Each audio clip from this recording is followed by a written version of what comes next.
Okay. The next introduction is not needed. She's a jack of all trades. Michelle Esquenazi is the president of National Association of Bail Agents and also the owner and founder of Empire Bail Bonds, the largest bail bond company in New York City. She is known as the Queen of Bail, and I'd have to agree.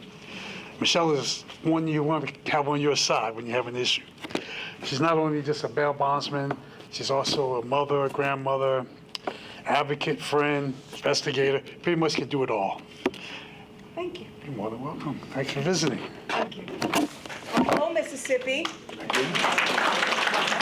And it is very, very good to be with you all today. I always feel really at home when I'm with mi gente, when I'm with my people, my brothers and sisters here.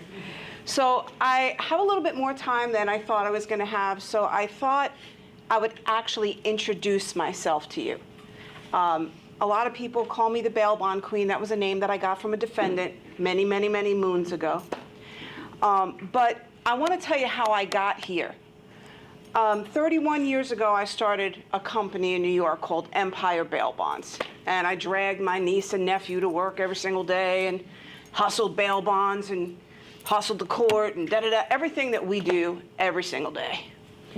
So in 2012, and I was just, going to the office every day, writing good bail, wake up tomorrow, do it all over again, taking care of the kids, taking them to school, everything that we all do every single day, because I am just you. I am nothing more than all of you. And in 2012, somebody said, there's this thing, Michelle, it's called bail reform. I think you better get up there to Albany and see what that is. And I said, bail reform? What in the hell is bail reform? I don't even know if we had Google then. I'm not even sure. But anyhow, I knew my local senator from growing up in Brooklyn, New York, being from the Avenue. I knew the senator, and I called him and I said, look, Marty, can I come up to Albany? Like, do I need like a special invitation or something? No, just come up, Michelle, and you'll do a slideshow.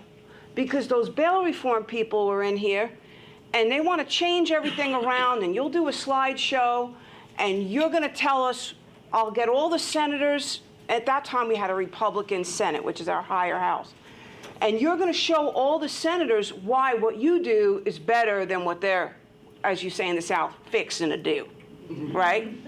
So anyway, and that's what I did. I put on some church clothes, because in the bail bond office, we don't wear church clothes.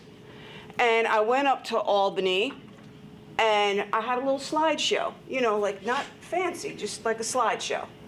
Took the life out of me because I'm not a tech person. But anyway, I started to explain, what we did and who we are and how we're the accountable piece of the criminal justice system and how important it is to have mom and dad and auntie and uncle and grandma and grandpa involved in the potential liberty of an accused individual. And they thought it was spectacular. So we didn't have a problem because, like I said, we had a very bright red Senate. We had an electric blue assembly and a bright red Senate. So I was going up there all the time. I was even thinking about buying a condo up there, to be honest with you. And what ended up happening was the kid from Brooklyn, New York, started becoming some kind of bail reform advocate person against bail reform. And I stopped becoming a bail bondsman, and I started becoming this person that was traveling to Albany with the American Bail Coalition and people that I didn't really know and lobbyists and all this stuff that I had no idea really even existed on the earth. Because I just really wanted to write bail bonds, and stay in my office and go home, when the court closed, try to get dinner on the table, see if they did their homework and stuff. Well, that's not what ended up happening. I started spending an exorbitant amount of time in a place 4.5 hours from my home in Albany, New York, where it is freezing cold. Our Senate opens up on January 1. It's an excellent job if you can get it, because they don't really start rolling until like mid-February. They just kind of get there and kind of sit down and put their stuff down and, still get paid. So, we don't know nothing about that life, right? If we don't hustle, we don't get paid. If we don't hustle, we don't put food on the table, right? We don't feed our families. We don't pay our people. We don't have a life, right? So we're always A-game hustle. So anyway, I started thinking to myself, oh, this is going to be really easy because there's a fundamental difference between right and wrong, right? You don't send your kids out in the middle of the highway to play kickball. That's wrong, right? So I'm going to tell all these legislators, me and my red hair, I'm going to tell them that this here bail reform thing, this is wrong. I had no clue that politics equals money. I had no idea. I didn't know that they were going to say to me, oh, well, that's very interesting, Miss Espinoza. But everybody kills my name. That's very interesting, but yeah, your time's up. So it started becoming this thing where I stopped being the bail bondsman at the office, and I started becoming this person that was now involved in this broader industry. And to be honest with you, I never set out to do it. I was very happy being the queen of my empire. You understand? I was never set out to do it. And the reason I bring this up to all of you is because some of you are younger.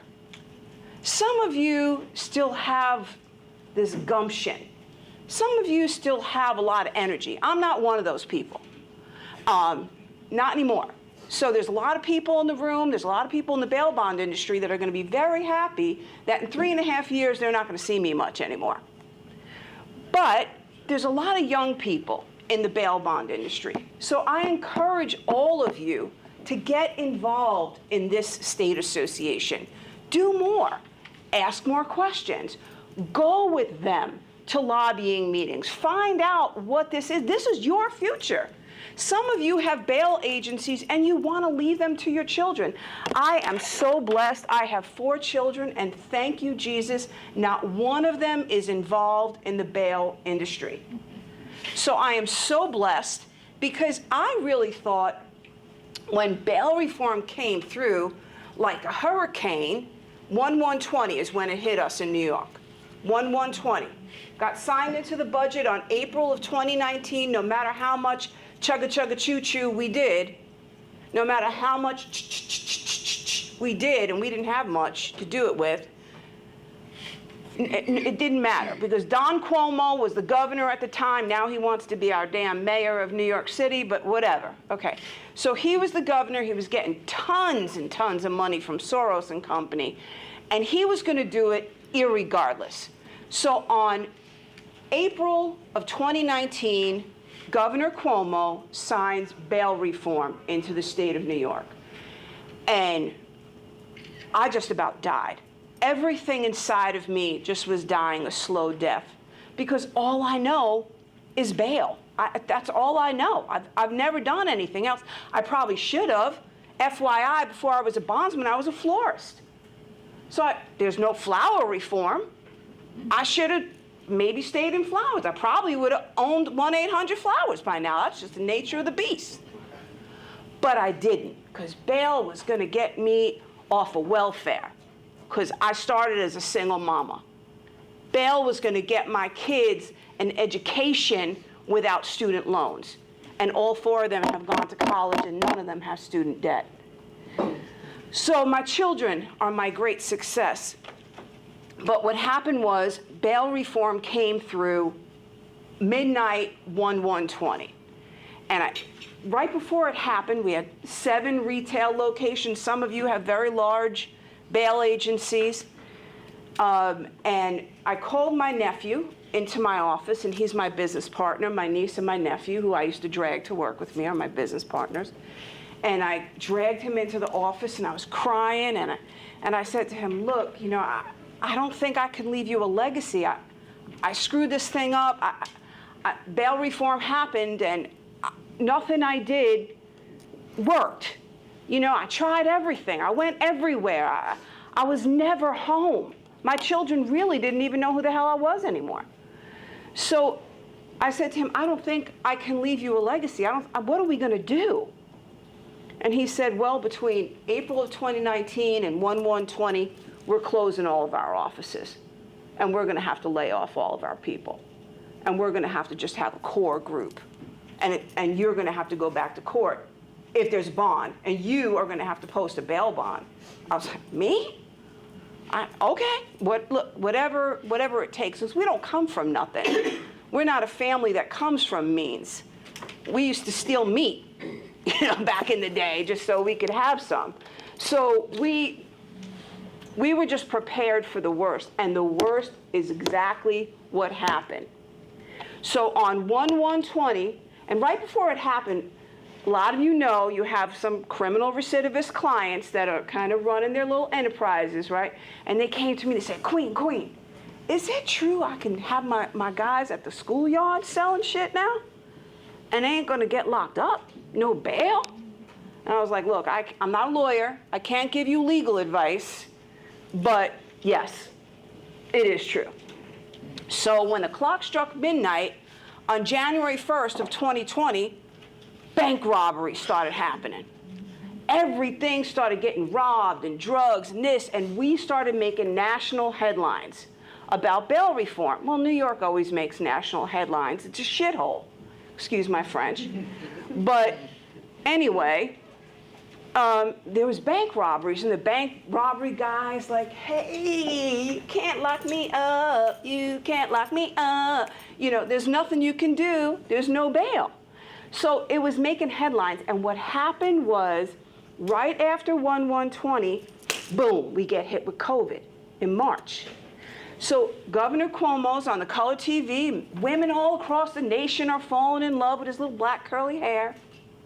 And he's doing his little shows on TV about COVID. And the reporters are going, Governor, bail reform, COVID, bail reform. And he was like, they got to shut up. They got to get out the room. If they're not going to ask me about COVID, he was pissed off at the reporters. So what he did was, to kind of quell the issue, we worked behind the scenes. We always, as an association, because I am the president of the New York State Bail Association, again this year, but we worked behind the Wizard of Oz curtain. And we were working with law enforcement and lots of unions to try to get changes done. And because the governor was under so much media pressure, our budget gets signed April of every year. So imagine, it rolls out in January, and they're touting it's the best thing. It's going to help black, brown, and yellow, and orange, and polka-dotted people, and it's going to be the best thing since sliced bread. Well, he changed it. On April 1, he had to add vehicular homicide. He had to add bank robbery. He had to add a bunch of what they now call bailable offenses to the menu. So since people don't really know this, because people think that bail just died in New York, a slow death, but we kept coming back like Rocky. I kept going back, and we kept going back, and I don't shut up, and I don't stop, and I don't, we as an association, we might be small, but we're kind of mighty, and we stayed part of the conversation. So we so far have had 3 amendments to bail reform in the state of New York. And in a way, this is kind of what I'm leading to for all of you, and I don't know how much time I have left. But I wanted to talk to all of you, because especially in Mississippi, a lot of us are Republicans. And a lot of people in the bail industry think, those damn Democrats, they're the ones who are interested in bail reform. They're the ones who are pushing bail reform all the time.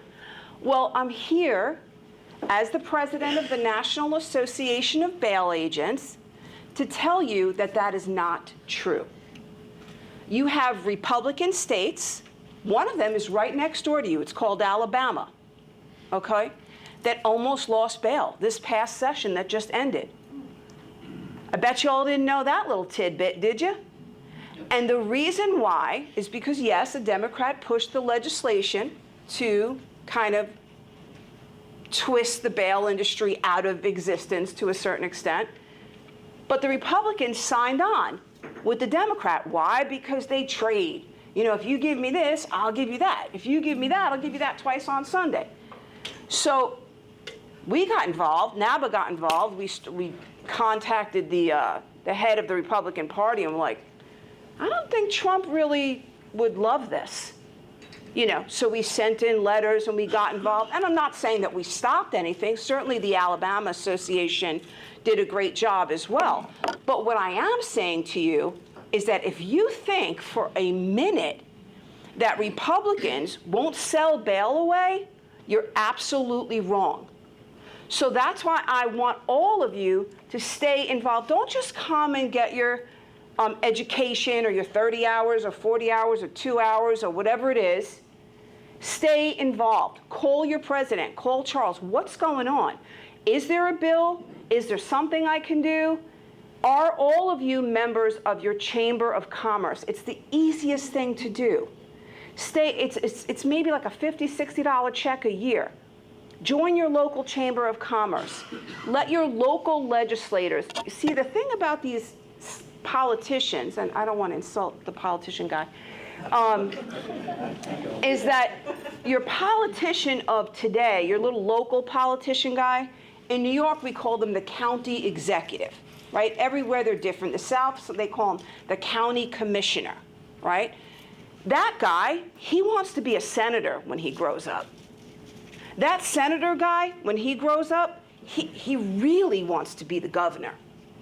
So you guys would be really, really smart if you could make nice friends with them at the county level. You understand? Invite them in. Show them what you do. Show them how important you are to your local community. Show them your office. Show them that you employ people. Show them that we are not the scum of the earth as they portray us to be, because we're not. We are not. We are the coal miners of criminal justice, and we are important. And we are a huge, important piece of the accountability of the criminal justice system.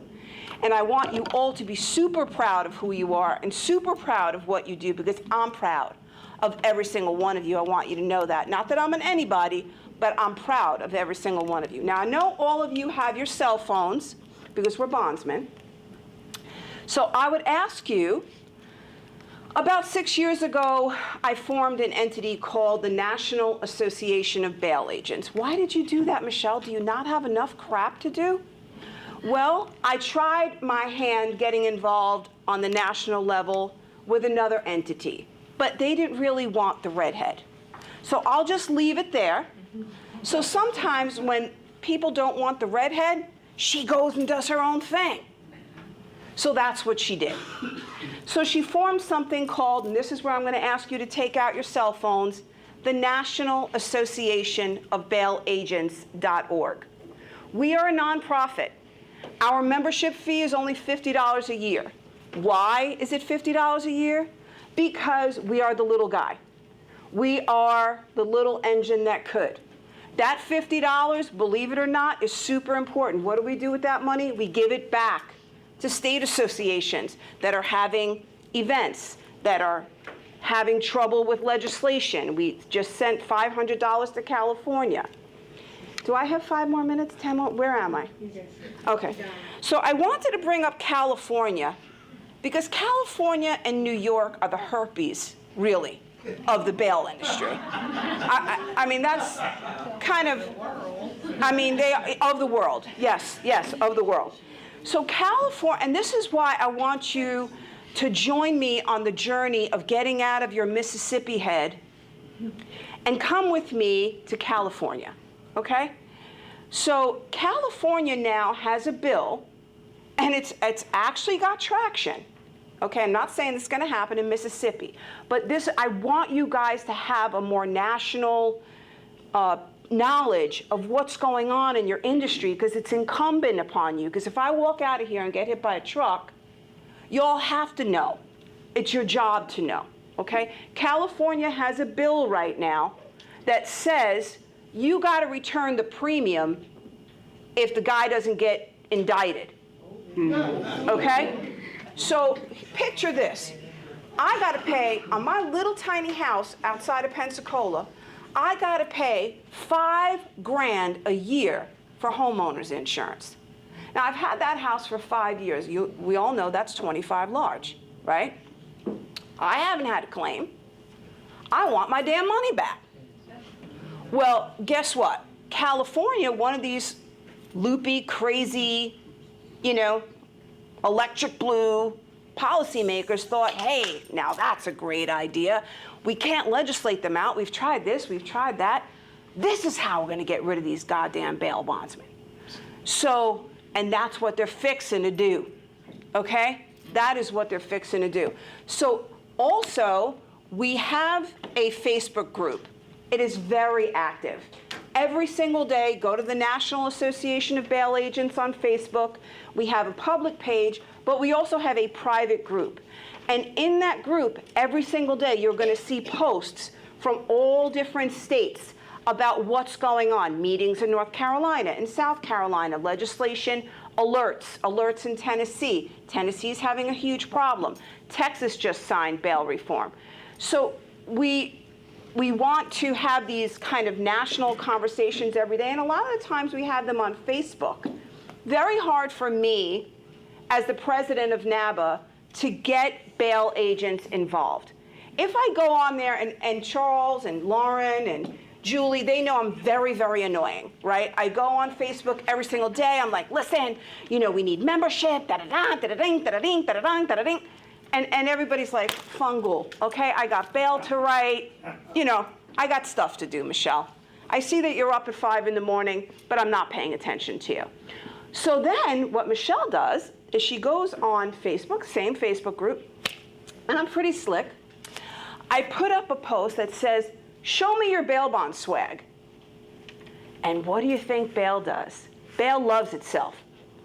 Bail has huge ego. I got the biggest Hummer truck, and it's got a bail bond thing on the side, and my thing is wrapped, and I got T-shirts, and I got pins. So what do you think when I asked yesterday in the group, I said, show me your bail bond swag. I got 60 responses in an hour. Everybody's putting up their T-shirts, everybody's putting up their trucks, but not everybody's a member for $50 damn a year, right? So what do you think I do? Individually, I go back, hi, this is Michelle. Yeah, hi.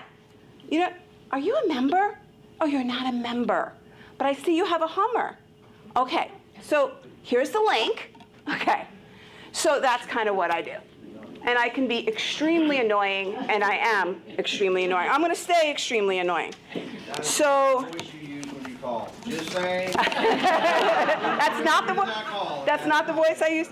Okay, so then lastly, I want to invite all of you, and I know this is super, super far, but I want to invite all of you to our next event that we're having this summer in a place called Whitefish, Montana. And yes, it is a tax write-off. It is a bailcation. Bring your family, bring your children. All the information is on our website at nationalassociationofbailagents.org. And it is $100 for y'all to come in. Just $100 includes all your food. The only thing you have to pay for is your airplane ticket. Or if you want to mission it and drive all the way across the United States, whatever y'all want to do. But we want to have you. We want you to join. I don't know if any of you guys watch Newsmax. We have Greg Kelly from Newsmax coming. He's going to be our headliner. And we're also having a VIP lunch with him. We're going to have 10 people in the room with him. And those 10 people are going to offer him their ideas on how to message bail, secured bail, which is what we write. We write secured bail better on national television, right? Because you ever watch television and you'll see, well, little Johnny was released on bail. No, he wasn't. He was released on a PR bond. Get it straight. Okay, it wasn't a bond. It was a sign and drive. It was a free bond. So we want to make sure that these national news people are really talking about what we do, because they don't really know. to be honest with you, until their son gets arrested, they have absolutely no idea what we do. They just think that they know. So we will be in Montana this summer. We would love to have you. The dates are July 17th to July 20th. I think I kind of covered California to Mississippi, New York. Texas just signed bail reform in. Texas is going to be kind of like, does anybody know what preventative detention is in this room? Not you. Does anybody know what that means? Okay. So I was on the ground with my brothers and sisters in 2016 when they annihilated the bail bond industry in the state of New Jersey across my river. Okay? And what happens, and Republicans did it, hence my point to all of you before, Republicans did it. Governor Fat Boy Krispy Kreme, you remember him? Okay, he's the one who did it. Don't even get me rolling. But anyway, what they did was they said, if you get charged on these charges, we're going to deem you dangerous. We're going to hold you through trial with no chance of bail until final disposition of your case, or you'll be released to this huge government-funded bureaucracy called pretrial release. So these are your two choices now. Preventative detention is done in China. It's done in Iraq. It's done in Turkey. It's not very red, white, and blue, if you ask me, because the Eighth Amendment indicates that we have a right to bail. So how did they do that? How did they circumvent the Constitution of the United States in a crap state like New Jersey? How did they do that? Well, they changed the state constitution. They put up a ballot and they said, do you want bad people to go to jail? And Democrats and Republicans alike kind of want bad people to go to jail. So they changed the state constitution. And that's what they want to do in the state of Tennessee. And that's what they're doing in the state of Texas. And these are Republican-led states. So that's why I want you all to know that bail reform is not owned by the Democrats. Bail reform has a lot to do with Republican ideology as well. So please stay involved in your industry, whether it's NABA, whether it's another entity, and it should be the Mississippi Coalition of Bail Sureties. That's how I believe, because these guys are amazing. They do hard work and they're committed. So please stay involved in every facet of your industry, and please join your Chamber of Commerce, find out who your county commissioner is, invite him in and show him the good job that bail agents do throughout the United States of America. God bless you, God bless bail. And I hope that you all get home safe to your family. Remember, no bounty is worth not getting home to your family. Okay?